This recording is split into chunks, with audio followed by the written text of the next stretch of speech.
What's poppin' YouTube? Welcome back to the channel. I go by Eric, as y'all probably already seen many of my videos. If you subscribe, if not, make sure y'all comment, like, subscribe. Let's get straight to business. Y'all already read the title. Let's get into it. I'm gonna just start out by saying that I started Amazon Prime doing this stuff probably about 9 months ago in the beginning of October.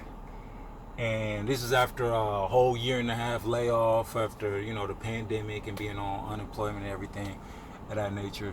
So just getting back into the flow of things and, just having a working schedule and stuff like that. That wasn't 100% a seamless transition in my opinion, just because that whole layoff, you got to like recalibrate, the way your body, the way your mind processes time, and just the conditioning on getting back to a regular work schedule and things of that sort. But with all that further ado, my opinion, just about the ebbs and flows about this specific DSP, because each Amazon Prime company is a subcontractor, a personal business that's actually, under Amazon. So just for the normal person that doesn't know, each Amazon Prime van is being ran through a private owner or a private company. Right? All right, so let's get down to the actual work of this. All right, so starting off, I average about, and just for a disclaimer or disclosure, each DSP or each private company has their own level of, just the quantity of how much they got to deliver on the road per day. So mine specifically, and me, and it also somewhat differs between each individual, but I don't want to get into too much detail about that. Pretty much, I'm going to speak from my own personal point of view. I average about anywhere from 250 to about 330 packages a day, just depending on, the time of the year, supply and demand, just that within itself. Now, how it goes for is, they tell you get 2 breaks, 2 15s, 1 30-minute lunch. But if you have a heavier workload, you may not even get any 15-minute breaks, and sometimes you gotta work twice, sometimes through your lunch. Now a lot of people don't want to hear that, and somewhat it seems illegal, and that just depends on how you receive it. I mean, they do pay good for somebody that has little to no experience. So, it's just a give and take, you feel me, pros and cons, just like anything else. Some have more cons than pros and vice versa. Far as, so if you get about 300 packages to 250 packages, you might get anywhere from 140 stops to about 100 and all the way up to probably like 190 stops. Now, one stop doesn't initially mean one destination. One stop could have 3 locations.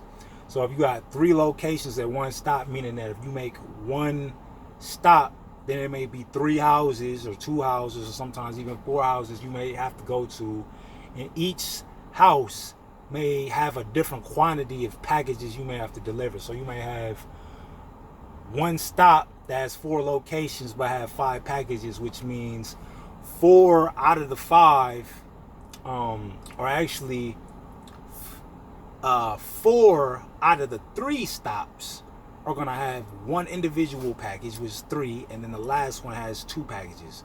3 plus 2 equals 5. So then it's not even primarily houses. Sometimes it is. Majority of it is houses, but sometimes you do get businesses. Sometimes you get apartments. Now, the thing about apartments, and all the people that's watching this video that actually work for Amazon Prime will feel me on this. Nobody wants to do apartments. Why? Because there's so many variables on completing a delivery when you go into an apartment complex. For instance, you got to know the gate code.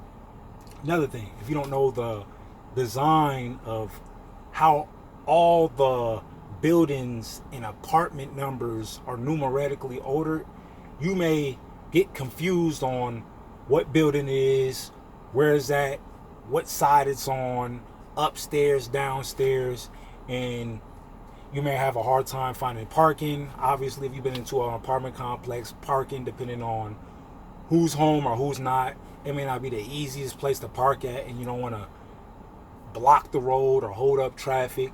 So you may not even be able to park closest to the building in which you need to get to sit up there and walk across and be able to get to either upstairs or downstairs, behind the building, through the building, however it may go. So that is pretty much a good part of it. Now, the good thing is like you're independent. You don't got nobody really micromanaging you. It pretty much comes down to your work ethic and how consistent you can be on keeping that momentum and that consistency going, so that way you can complete your day without falling behind. Now, there are days, not every day is going to be a good day. They got this thing called a rescue. So if you're falling behind, and somebody finishes early, then they might dispatch them to your location, give them your information so they can call you up and y'all can meet, and then you could give that person somewhat of your packages, so even though if you're falling behind, you can still finish out on time without feeling like you're going to finish late. What else am I missing? Because I'm really doing all this off the top of the head. Because I've been doing this for a while, so I pretty much know the ins and outs.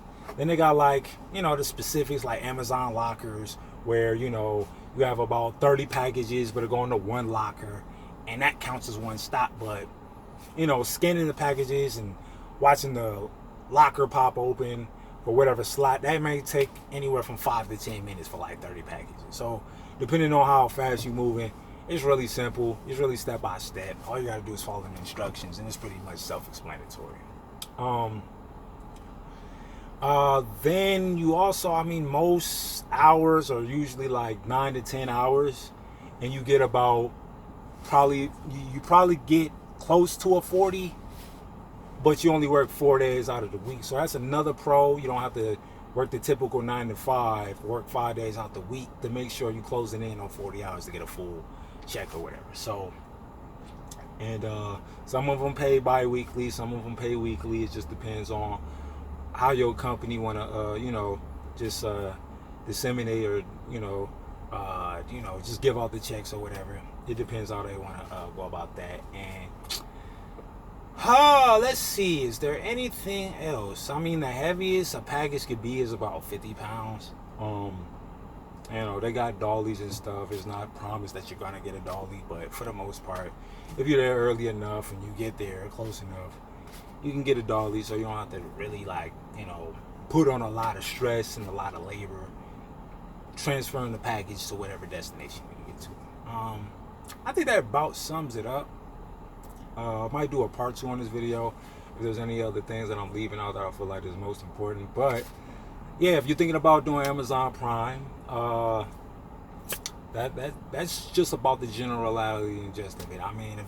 If you're watching this video, you do Amazon Prime, leave comments below, about things that I may have missed, or any comments or concerns.